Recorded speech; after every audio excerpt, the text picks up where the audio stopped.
Hi, this is Cookie. This class is Know Your Roll. It's an exploration of rolling concepts with a contact staff, focusing on using the slope, friction, and turning 180 to reverse direction. So obviously we know that if you have a staff on a slope, it'll roll down that slope. And if you push against the bottom of the staff, so the surface that the staff is resting upon moves, the friction of it makes the staff roll. And so if you want it to roll towards you, push out. If you want it to roll away from you, pull in.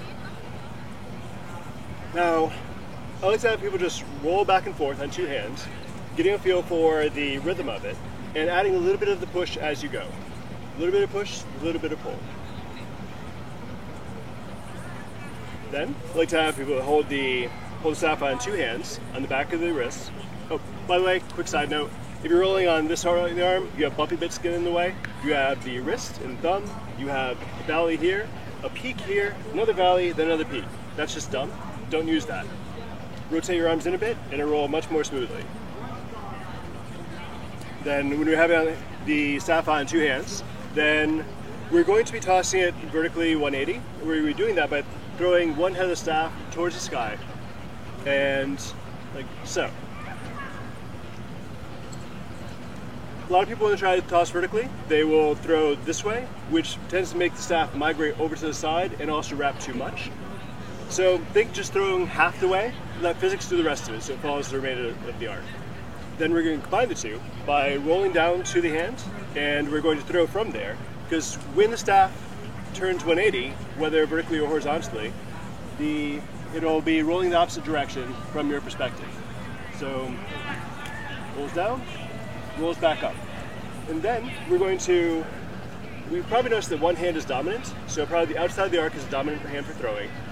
We're going to let that hand take more of the job by letting the non-dominant hand on the inside of the arc be dropping away a bit. So this hand becomes dominant. Then we notice that since this hand takes most of the weight, this hand's mostly free. It was previously kind of dead in the air, and there are insects here. As it's rolling down, this hand's going to slide over towards this hand because the friction of the staff is no longer on it, not as much. So we can migrate them together and throw from prayer and hit ourselves in the throat repeatedly. Once we're comfortable with that,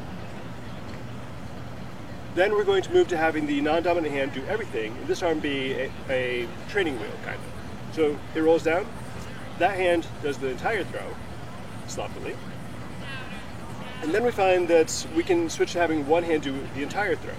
So we can have this one start with the center point on the arm, and then we're going to move it slightly to the outside, so it has a tendency to fall this way as it rolls. That saves us some work on the shoulder for bringing it up.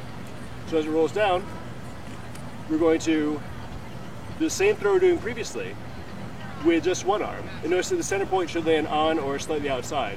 If it falls here, obviously it's going to act as a brake. Outside, too far out, it's going to accelerate very quickly and fall off. Slightly outside will preserve the energy and let it wrap over cleanly. After that, we're going to work on catching on one arm. So whether you want to practice throwing with two arms or one, you will roll down, catch on the outside arm. Notice that when we catch, we're now going to have the center point landing again on the arm or slightly to the outside of the direction we're moving. And rolls up to the shoulder, take it off with the other hand. If you find yourself taking off with the same hand, you get in the habit of doing things like this, and it just becomes awkward. Then you train yourself to do this with your shoulder, and everything else you do with it will be screwed up. So, other hand. It's better to let it drop than to catch with the same hand. If you do the other arm, then you notice it rolls up to your face. We can do things with that, like pop it over to the other side. That's probably the easiest thing you can do. But mind your face when you do it. Now, to give your shoulders a break while you're practicing this, a little treat.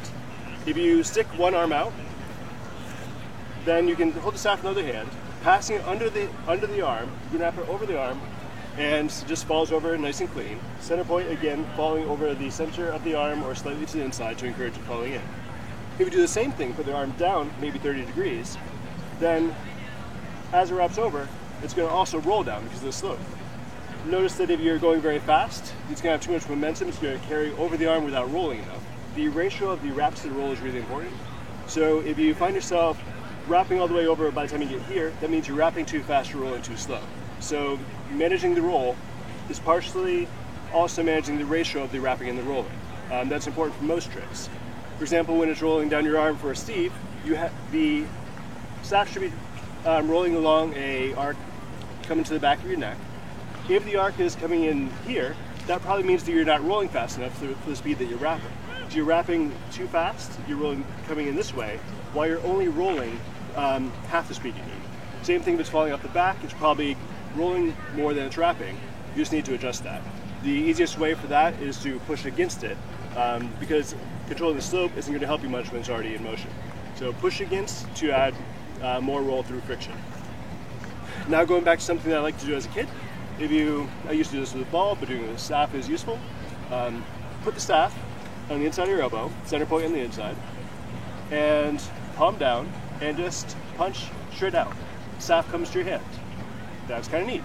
If you combine what we were doing previously, and you roll it down your arm, when it gets halfway to your elbow, if you accelerate quickly and make it jump, then you notice that it also comes out back out to your hand, but it has extra roll from the acceleration for when you pushed against it. If you aim to have it land your wrist instead of your hand, then notice it rolls back up. That's kind of fun. If you do that multiple times, then you can, which is also fun. You can do that vertically too, but it's a hell of a lot harder.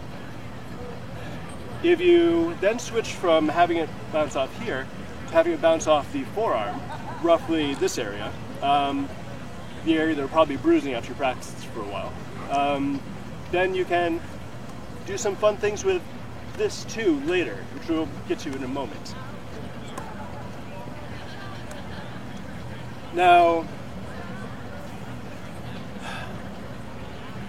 the next piece is a fun one. Working on the vertical version of Feichao bass, which will end up looking like this.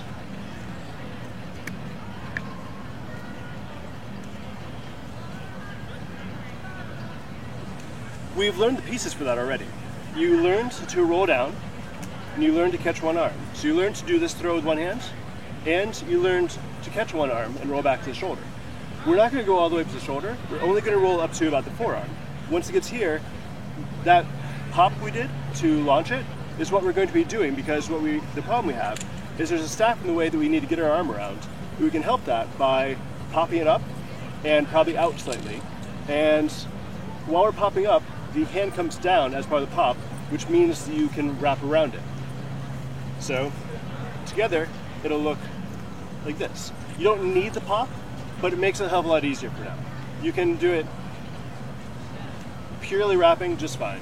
And the horizontal version is a lot easier because you're actually rolling upon a surface instead of having to catch it in the air and have an arc through it. I skipped ahead for a moment. There's one other thing I wanted to do first. Introducing roll through friction is a really useful tool. Notice that when you wrap over your hand, you can also extend your hand out and have it roll up to you. That's really useful for many things. One thing that's a fun drill to do is take your hand-to-hand wrap and notice that when it's doing this, it's not simply falling on or falling over the side.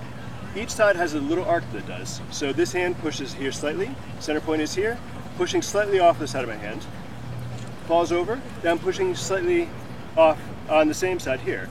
If you think of it as the arms of a clock, you're pushing behind the arm that you're making move.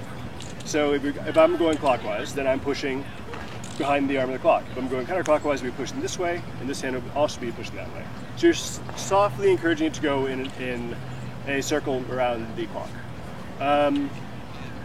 A fun drill is to roll up, and since it's rolled up, it's also doing a 180 turn at the same point, which means that now we'll want to roll down. So when it goes to this arm, instead of catching on my wrist, I'm going to catch on the upper arm so it can roll back down. And then when I pass it through the other hand, it's going to turn 180 again, which means it wants to roll back up, which means you can have a continuous up and down roll. And you can start with like the toss between them, it makes it easier, but it's more fun if you do it with constant contact. You can also do the same thing. Notice that doing that over here the same as if I was rotated this way, which means that you can load and roll repeatedly and roll back up and down. A fun takeout is to roll here, place back up, but if instead of taking it out with your hand, you take it a little bit further up the arm, you roll